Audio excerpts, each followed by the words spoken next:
Satu ayat kalau kita jaga setiap habis salat fardu dan ketika mau tidur, sebagaimana bersabda Rasulullah SAW, "Man qara'a ayat al-kursi dubura kulli salatin laysa bainahu wa bainal jannati illa yamut." Barang siapa yang membaca ayat kursi setiap habis salat fardu, dijamin menjadi ahli surga. Coba satu ayat saja menjaminkan kita masuk surga. Kira-kira gimana 30 juz Al-Quran?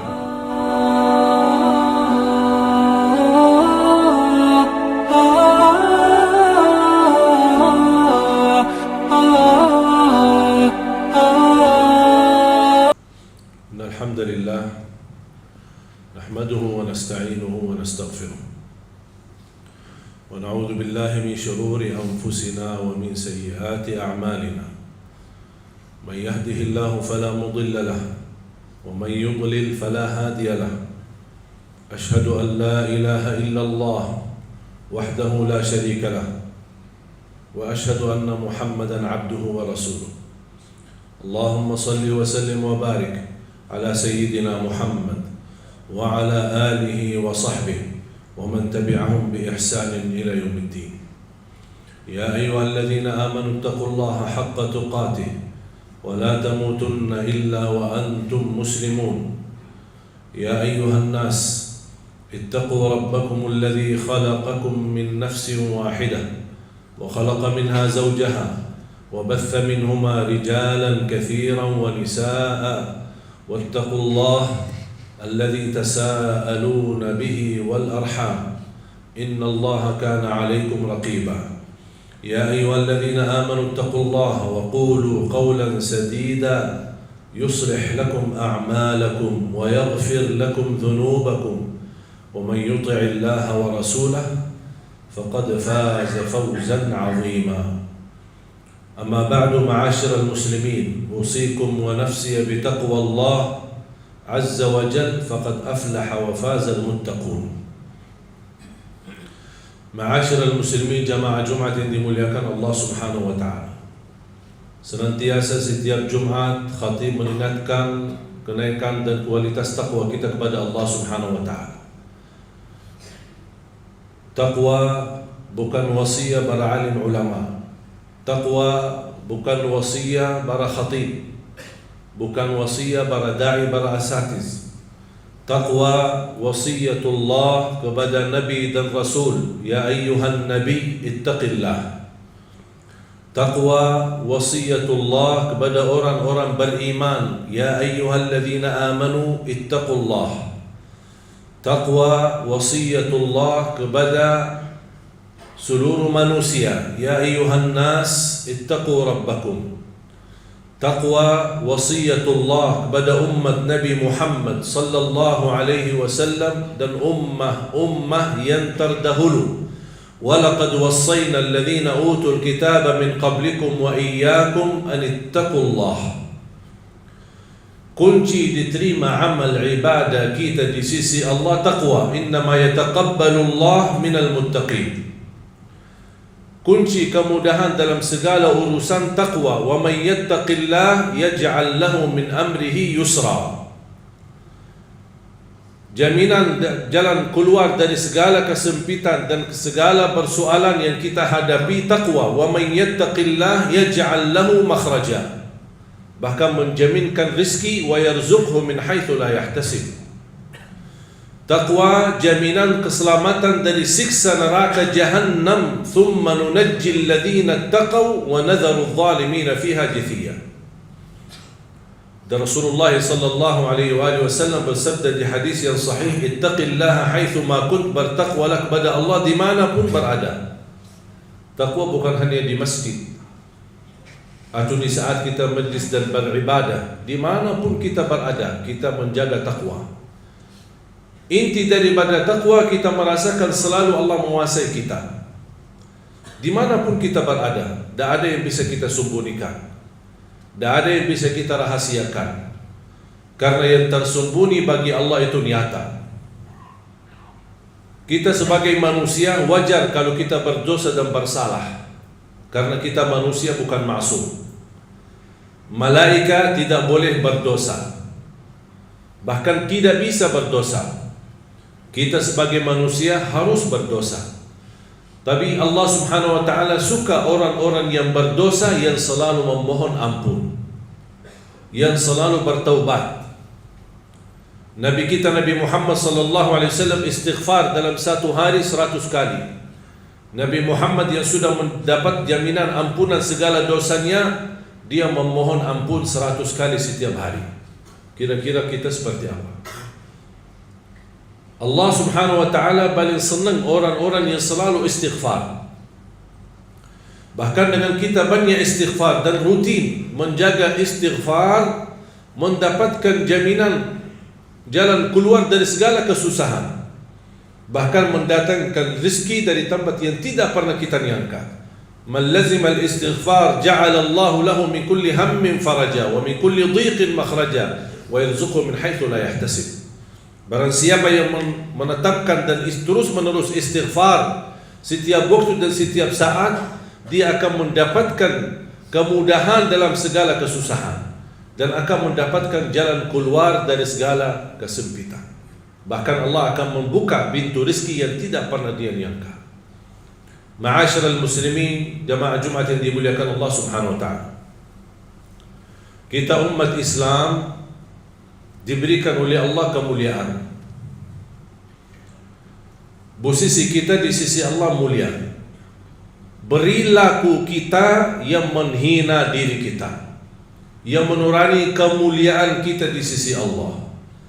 Perilaku kita yang membuat kita rendah di sisi Allah, padahal Allah Subhanahu wa ta'ala sudah menetapkan kita di tempat yang tinggi. Wala tahinu wala tahzanu wa antumul a'launa in kuntum mu'minin.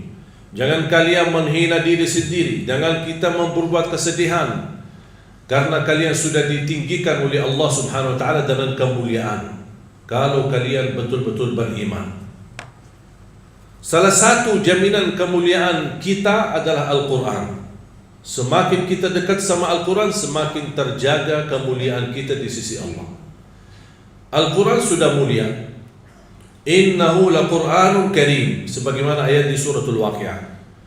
Innahu laqur'anun karim, sesungguhnya Al-Quran itu mulia. Saya mengambil pelajaran, kalau Al-Quran itu sendiri mulia, buat kita apa?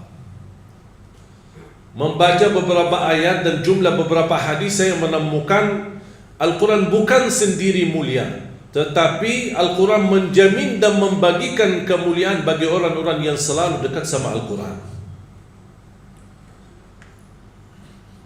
Sahabat Rasulullah SAW tidak ada hentinya membaca Al-Quran.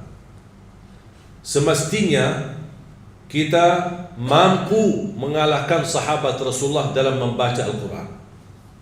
Saya tidak berkata menamalkan atau menhayati, karena kita belum banyak begitu faham isinya, apalagi dalam bahasa Arab. Tapi paling tidak kita mampu mengalahkan mereka dalam membaca Al-Quran. Kenapa? Karena di zaman mereka, zaman Rasulullah SAW dan para sahabat, tidak ada Quran. Yang ada potongan ayat-ayat yang ada di dalam kulit unta, kulit kambing yang disimpan sana sini. Jadi kalau ada orang mau sambungkan ayat atau kumpulkan satu surah, harus dia bisa berhubungan dengan beberapa orang lain yang bisa menemukan sahabatnya yang memiliki potongan-potongan ayat, digabungkan, belum dijadikan satu Quran. Makanya ada banyak para sahabat yang hafiz Quran, karena mereka begitu mendengar wahyu dari Rasul dan membacakan ayat yang Allah kirimkan kepada Nabi Muhammad SAW, yang Allah turunkan kepada Nabi Muhammad SAW, mereka mampu hafal. Makanya ketika ada orang kesulitan mencari potongan ayat atau surah apa, dia cari para penghafal Al-Quran di zaman Rasulullah SAW. Siapa di antara sahabat? Dan ini dijalankan keadaan seperti ini sampai zaman Abu Bakar As-Siddiq radhiyallahu anhu. Ketika beliau menjadi khalifah, baru terkumpul Al-Quran menjadi satu, yang disebutkan oleh ulama al-jam'ul awal, kumpulan yang pertama, menjadikan satu mushaf. Ketika datang zaman Uthman bin Affan radhiyallahu anhu, menumpulkan lagi, menjadikan satu mushaf yang disebarkan atau diberedarkan di seluruh dunia dengan satu mushaf. Kita sekarang Al-Quran di mana-mana. Tidak ada kesulitan untuk menemukan dan mencari Quran. Dari segi harga, dari segi kualitas, kertas warna-warni, bahkan ada sekarang yang bertajwid, ada warna tajwid, ada asbabun nuzul, ada terjemahannya. Ada orang kesulitan barangkali ke pustakaan atau ke toko untuk beli Al-Quran, tidak usah capek. Alhamdulillah HP kita bisa download Al-Quran. Tapi sayang sekali, begitu fasilitas dan kemudahan kita mampu menjadikan Al-Quran budiman sehari-hari kita, tapi justru kita menjauh dari Al-Quran. Berapa kali kita baca Al-Quran dalam sehari? Saya pernah tes, kira-kira kalau maksimal saya khususkan waktu bersama Al-Quran, saya butuh berapa lama untuk khatam 30 juz. Di salah satu Ramadan, waktu saya di Madinah, kita selalu berlomba-lomba dengan teman-teman sekolah. Karena dulu di Madinah teman-teman sekolah, kita libur sekolah mulai dari bulan suci Ramadan. Dan kita sudah sepakat kalau pas bulan suci Ramadan libur, kita bertemu di Masjid Nabawi dan berlomba-lomba sebanyak-banyaknya khatam Al-Quran. Dan saya bersama teman dan ada juga banyak kawan-kawan yang luar biasa. Ada yang 1 kali khatam, ada yang sambil 1 hari khatam 2 kali. Saya ketika tes butuh berapa lama untuk khatam 30 juz. Saya mulai membaca Al-Quran, habis subuh sampai zuhur, saya pakai alarm, kemudian saya stop, zuhur, habis salat zuhur lanjut lagi, on timernya, sampai asar, off timer, habis asar, on timer lagi. Hasilnya habis mengkhatam 30 juz, saya melihat waktunya 10 jam. 10 jam bagi orang yang standar bacaannya cukup bagus, mampu mengkhatam 30 juz. Sedangkan ada orang 1 bulan 30 hari tidak bisa khatam 30 juz. 30 hari. Sedangkan 10 jam cukup. Apalagi sekarang kita di bulan Rajab. Bagi ahlul Quran, sebenarnya bulan Rajab dan bulan Sya'ban itu bulan mulia. Bahkan bulan Sya'ban disebutkan bulanul Quran atau bulanul Qurra. Yang suka membaca Al-Quran, bulannya mereka itu Sya'ban, bukan Ramadan. Kenapa? Karena dari Rajab, Sya'ban mereka sudah mempersiapkan. Jangan sampai masuk Ramadan kita malah malas membaca Al-Quran. Beda sama orang yang dari Ramadan ke Ramadan dia menunggu kesempatan. Hanya dari Ramadan ke Ramadan baru dia memperhatikan Al-Quran. Ada seorang perempuan namanya Kaila. Mungkin jamaah sekalian yang biasa nonton acara Hafiz Indonesia, seorang buta perempuan, usianya 7 tahun.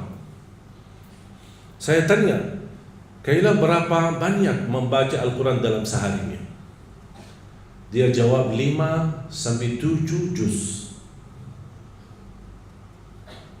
Saya berkata, kok kebanyakan banget?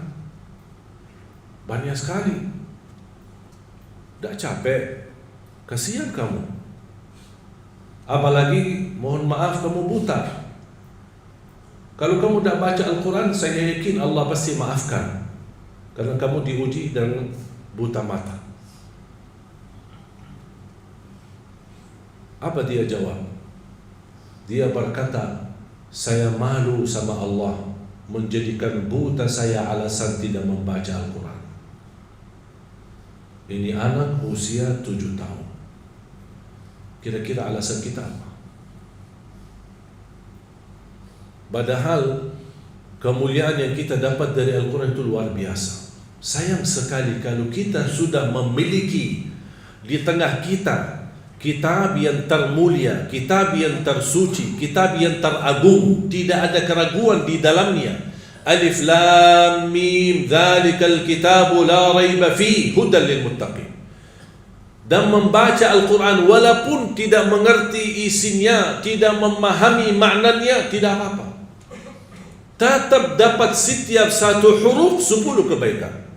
Jadi kalau jamaah sekalian membaca, tak faham sama sekali, hanya baca saja, tetap mendapatkan setiap satu huruf 10 kebaikan. Alif lam mim bukan satu huruf, alif satu huruf, lam satu huruf, mim satu huruf. Satu huruf satu kebaikan dilipatkan 10 kali lipat menjadi 10 kebaikan. Rugi kita diberikan kesempatan yang mulia seperti ini. Mana ada amal atau bacaan sebuah kitab atau apa saja kita hadis pun belum tentu dapat 10 kebaikan. Hanya Al-Quran satu huruf, bukan saat satu kali baca dapat 10 kali lipat. Dia menghitungkan berhurufnya, kita mendapatkan 10 kali lipat. Sayang sekali jamaah sekalian berhari-hari lewat tidak baca Al-Quran, sedangkan fasilitas dan kemudahan ada di tangan kita. Tak bisa baca Al-Quran karena alasannya masih buta huruf atau berbata-bata. Jangan khawatir, ada berita gembira di hadis yang diriwayatkan Imam Muslim. Rasulullah SAW bersabda, "Walladhi yaqra'ul Qur'ana wa yatata'ta'u fihi wa huwa 'alaihi syaq lahu ajran." Barang siapa yang membaca Al-Quran dan dia mendapatkan kesusahan sambil berbata-bata dalam bacaannya, apa dapatnya? Apakah dosa karena berbata-bata? Kesulitan dalam membaca, apakah itu dosa? Kata Rasulullah SAW, tidak, itu 2 pahala. Falahu ajran, 1 pahala karena dia mau membaca, 1 lagi karena kesusahan dan kesulitan yang dia hadapi saat membaca. Mohon maaf, tidak bisa baca sama sekali, alhamdulillah masih bisa simak, dengar. Sambil naik motor, sambil kita menjalani tugas di kantor, atau kita kemana saja pergi, alhamdulillah sekarang fasilitas mudah. Dengan HP kita bisa kita dengar murattal, sambil kita khatam 30 juz, walaupun tidak mengerti isinya, mendapatkan keberkahan. 1 ayat kalau kita jaga setiap habis salat fardu dan ketika mau tidur, sebagaimana bersabda Rasulullah SAW, "Man qara'a ayat al-kursi dubura kulli salatin laysa bainahu wa bainal jannati illa yamut." Barang siapa yang membaca ayat kursi setiap habis salat fardu, dijamin menjadi ahli surga. Coba 1 ayat saja menjaminkan kita masuk surga. Kira-kira gimana 30 juz Al-Quran? Dan selalu saya sampaikan kepada jamaah, kalau seandainya buru-buru, lagi ada rapat, ada meeting, ada urusan mendadak, tak bisa berlama-lama di masjid, tak apa-apa, habis istighfar langsung baca ayat al-kursi, terus habis itu jalan. Terus gimana? Subhanallah walhamdulillah dan zikir-zikir yang lain, tak apa-apa, sambil jalan pulang bisa kita jalankan zikir itu. Asal jangan tinggalkan ayat kursi setiap habis salat, karena itu jaminan mendapatkan surga Allah Subhanahu wa ta'ala. Saya harap jamaah sekalian, kita mempersiapkan diri mulai sekarang. Jangan menunggu Ramadan yang datang, karena belum tentu bertemu Ramadan. Tidak ada yang punya jaminan punya umur sampai bulan suci Ramadan. Makanya saya harap, kalau tidak bisa 1 juz dalam 1 hari, minimal mulai harimu baca Al-Quran, tutupi harimu dengan membaca Al-Quran. Tunjukkan perubahan. Kalau anda ingin Allah rubahkan nasib kita, anda ingin Allah merubahkan rizkimu, Allah ingin merubahkan keadaanmu menjadi lebih baik, tunjukkan perubahannya kepada Allah Subhanahu wa ta'ala. Tunjukkan perubahan yang luar biasa, akan dapat anugerah yang luar biasa. Tapi jangan kita menjadi hamba biasa-biasa saja, tapi minta sama Allah yang luar biasa. Itu tidak adil. Oleh karena itu jamaah sekalian, mari kita minimal mulai harimu baca Quran semampunya. 1 ayat, 2 ayat, 1 halaman, apa yang anda mampu tunjukkan. Begitu habis subuh, sebelum beraktivitas, sebelum jalan ke kantor atau kemana, kita baca Al-Quran. Begitu pulang, sudah mau tidur, siap-siap, sebelum tidur ambil air wudu dan baca Al-Quran. Habis itu tidur. Semoga di antara kita memulai hari kita baca Quran, tutupi hari kita baca Al-Quran, semoga di antaranya kita mendapatkan keberkahan oleh Allah Subhanahu wa ta'ala. Berkah terjamin. Saya belajar dari ibu saya, setiap hari tidak pernah lewat pasti khatam suratul Baqarah. Setiap hari. Karena Rasulullah SAW bersabda, "Alaikum bi suratil Baqarah, fa inna akhdaha barakah wa tarkuha hasrah wa la tastati'uha al-batalah." Ambillah suratul Baqarah, jagalah suratul Baqarah. Barang siapa yang membawa suratul Baqarah, sesungguhnya dia telah membawa keberkahan. Dan barang siapa yang meninggalkan suratul Baqarah, kata Rasulullah SAW, akan menyesal. Kira-kira mau mendapatkan keberkahan atau membawa penyesalan? Kalau kita merasa diri gagal menjadi ahlul Quran atau menghafal Al-Quran, mohon dengan sangat, jangan gagalkan anakmu menjadi penghafal Al-Quran. Saya kagumi dan terkejut ketika melihat anak-anak hafiz Indonesia. Rata-rata dari orang tua yang awam, orang tua yang buta huruf, orang tua petani, orang tua yang tidak punya kemampuan. Bahkan ada orang tua yang tidak pernah belajar sama sekali Al-Quran. Tapi begitu dia memperjuangkan, sampai ada seorang ibu berkata, sudah hentikan buta huruf lagi. Di masa kami cukup banyak orang buta huruf. Kami tidak mau di generasi-generasi anak-anak kami masih ada yang buta huruf. Kalau anda gagal menjadi penghafal Al-Quran, mohon jangan gagalkan anakmu. Kalau itu pun anakmu tidak berhasil menjadi penghafal Al-Quran, jangan gagalkan hartamu untuk mendukung dan membantu program Al-Quran dimanapun. Supaya apa? Datang di hari kiamat kita berkata, ya Allah, mohon maaf, saya tidak bisa menghafal Al-Quran, anakku pun tidak mampu menghafal Al-Quran. Ya Allah, jadikan hartaku, sedekah, zakat, infakku menjadi saksi baik untuk program Al-Quran. Mudah-mudahan kita mendapatkan orang-orang yang menilai atau mendapatkan syafaat di Al-Quran di hari kiamat. Barakallahu li wa lakum fil Qur'anil azim wa nafa'ni wa iyyakum bima fihi min al-ayati wa dhikril hakim. Aqulu qawli hadha wa astaghfirullah li wa lakum wa li sa'iril muslimina wal muslimat min kulli dhanbin wa khati'ah fastaghfiruhu innahu huwal ghafurur rahim. Alhamdulillahi ala ihsani wasyukru lahu ala tawfiqihi wa imtinani. Ashhadu an la ilaha illallah wahdahu la sharika lah ta'ziman li syanihi wa ashhadu anna Muhammadan 'abduhu wa rasuluhu ad-da'i ila ridwanihi. صلوات ربي وسلامه عليه وعلى أصحابه وزوجاته وعلى التابعين ومن تبعهم بإحسان إلى يوم الدين وعنا معهم بمنك وكرمك يا أرحم الراحمين. اتقوا الله اتقوا الله اتقوا الله. معاشر المسلمين, saya ingatkan hadis Uthman bin Affan radhiyallahu anhu yang diriwayatkan Imam Bukhari, khairukum man ta'allama al-Qur'an wa 'allama.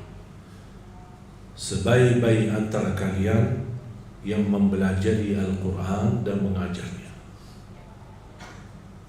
Ini dapat hadiah besar dari Rasulullah. Kalian sebaik-baik orang. Syaratnya apa? Mempelajari Al-Quran. Di hadis yang diriwayatkan Imam Muslim, Iqra'ul Qur'ana fa innahu ya'ti yawmal qiyamati syafi'an li ashabi. Bacalah Al-Quran, sesungguhnya Al-Quran menjaminkan syafaat bagimu. Siapa yang berkenan menjadi teman sama Al-Quran? Kita tidak tahu berapa sisa umur kita. Mari kita sama-sama menjadikan sisa umur kita berteman sama Al-Quran. Lagi pusing, lagi menghadapi masalah, coba buka Al-Quran. Wallahi bakal adem, enak, sejuk hati kita. Ini kalamullah, bukan kalam manusia. Masa kita tersentuh hati kita dengan kata-kata manusia yang indah, kata-kata manusia yang menyentuh hati, tapi ucapan Allah, kalamullah, tidak pernah menyentuh hati kita. Sedangkan kalau Allah turunkan Al-Quran di atas gunung-gunung, bisa hancur menjadi pasir. Mari kita sama-sama memperhatikan Al-Quran. Jangan menunggu bulan suci Ramadan. Mulai hari ini, sedikit demi sedikit. Walaupun kita tidak mampu khatam di bulan Rajab, tidak mampu khatam di bulan Sya'ban, tapi karena sudah terbiasa 2 bulan ini, kita terus berdekatan sama Al-Quran. InsyaAllah begitu tiba bulan Ramadan, kita sudah mudah untuk mengkhatam Al-Quran. Bukan hanya 1 kali, tapi insyaAllah berkali-kali. Imam Syafi'i radhiyallahu anhu wa rahimahullah, dalam setiap bulan suci Ramadan khatam 60 kali. Saya membayangkan 60 kali. Kalau standar 10 jam, berarti 20 jam Imam Syafi'i membaca Al-Quran. Sisanya berapa? 4 jam sehari. Jangan berikan sisa waktumu untuk Al-Quran. Jangan bilang saya belum ada waktu. InsyaAllah kalau ada sisa waktu saya akan baca Al-Quran. Tapi saya harap jadikan Al-Quran adalah yang terutama dalam sehari-harimu, bukan yang tersisa dalam seharimu. Semoga kita semua yang hadir dimuliakan dan dijadikan oleh Allah ahlul Quran dunia dan akhirat. Inna Allah wa malaikatahu yusalluna ala nabi ya ayyuhalladzina amanu sallu alaihi wa sallimu taslima. Allahumma salli ala Muhammad wa ala ali Muhammad wa barik ala Muhammad wa ala ali Muhammad kama sallaita wa barakta ala Ibrahim wa ala ali Ibrahim fil alamin innaka Hamidum Majid. اللهم اغفر للمسلمين والمسلمات والمؤمنين والمؤمنات الأحياء منهم والأموات إنك سميع قريب مجيب الدعوات. Ya Allah, jadikan kami semua ahlul Quran, jadikan kami semua ahlul Quran, keluarga Al-Quran, berakhlak-akhlakul Quran, yang mencintai Al-Quran, yang mampu dengan kemampuan yang menamalkan isi Al-Quran, dan akhiri hayat kami saat membaca Al-Quran, dan jadikan akhir hayat kami husnul khatimah ya Rabbal Alamin. Ya Arhamar Rahimin, aku mohon untuk semua jamaah yang hadir, selepas salat ini masing-masing pulang sudah diampuni segala dosanya, disucikan hatinya, dibersihkan jiwanya, diselamatkan setiap langkah-langkahnya, disehatkan badannya, diberikan kemudahan dan keberkahan rezekinya yang mencukupi bisa membawa kita semua ke tanah suci haji dan umrah dan ziarah Nabi Muhammad sallallahu alaihi wasallam. Allahumma ya Allah, ampuni kedua orang tua kami, ampuni saudara kami, anak-anak kami, berikan kepada keturunan kami menjadi salih salihah, anugerahkan kepada rumah tangga kami menjadi sakinah, waddah, rahmah. Berikan kepada kami pemimpin yang takwa, pemimpin yang adil, pemimpin yang amanah, yang patuh dengan kalamullah, yang patuh dengan Al-Quran, yang mencintai agamamu ya Rabbal Alamin. Allahumma ya Allah, hidupkanlah kami dalam keadaan iman, wafatkanlah kami dalam keadaan Islam, kumpulkanlah kami selalu bersama hamba-hambamu yang salih ya Rabbal Alamin. Rabbana atina fid dunya hasanah wa fil akhirati hasanah wa qina adzaban nar. Ibadallah, inna Allah ya'muru bil 'adli wal ihsani wa ita'i dzil qurba wa yanha 'anil fahsya'i wal munkari wal baghi ya'idhukum la'allakum tadhakkarun. Fadhkurullaha al-'azima al-jalila yadhkurkum washkuruhu 'ala ni'amihi wa ala'ihi yazidkum wa la dhikrullahi akbar wallahu ya'lamu ma tasna'un. Assalamualaikum. Bersama Saling Sapa TV.